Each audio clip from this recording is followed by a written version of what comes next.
United States at the turn of the century was a nation transformed by the technological changes stemming from the Industrial Revolution that fundamentally changed the way Americans worked, lived, and communicated. Railroads, the telegraph, and new media like mass-produced newspapers and film allowed for the unprecedented flow of information and led to the emergence of a genuinely mass culture. Due to the rise of modern media, Americans witnessed something never seen before in the national consciousness. For the first time, Americans experienced the mass spectacle in the form of the murder trial of Harry K. Thaw, which had been dubbed, for the first time, the trial of the century. The scandal centered on the murder of prominent architect Stanford White by Harry Kendall Thaw, the son of a wealthy Pittsburgh coal tycoon. Thaw was motivated by a love triangle between Thaw, White, and the famed model and actress Evelyn Nesbit, who is considered to be America's first it girl, whose fame was derived entirely from her beauty and fashion sense. Stanford White was a well-respected member of the social elite, while Thaw gained a reputation among America's high society as a playboy who spent large amounts of money maintaining a party lifestyle and satisfying his addiction for cocaine and morphine, as well as a history of mental instability, sadistic cruelty, and violent mood swings. In the lead-up to the murder, both White and Thaw competed for Nesbit's affection.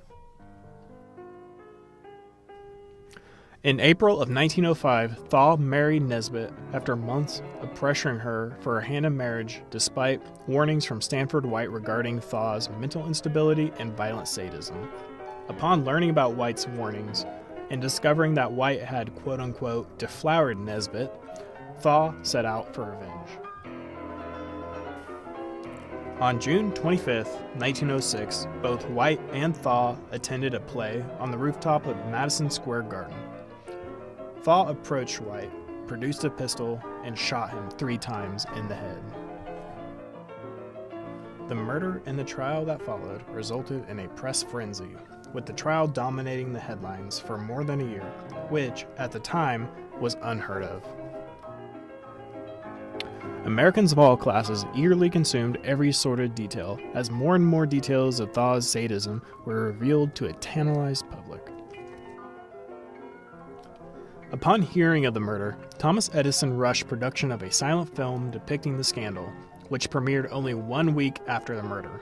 The short production time of the film was a testament to the speed with which information flowed through American society. The press frenzy surrounding the trial made apparent the prominence of a new kind of news media geared towards mass consumption and filled with sensational accounts of scandals and celebrities. Americans discovered for the first time that sex sells. Harry K. Thaw would eventually be acquitted of the murder of Stanford White by reason of insanity and sentenced to a mental asylum. However, the legacy of the trial and the cultural spectacle surrounding it would persist to the present day. The scandal revealed how American culture had been transformed from being local and regional in scale to a national mass culture based on the speedy flow of information and the large-scale consumption of media entertainment.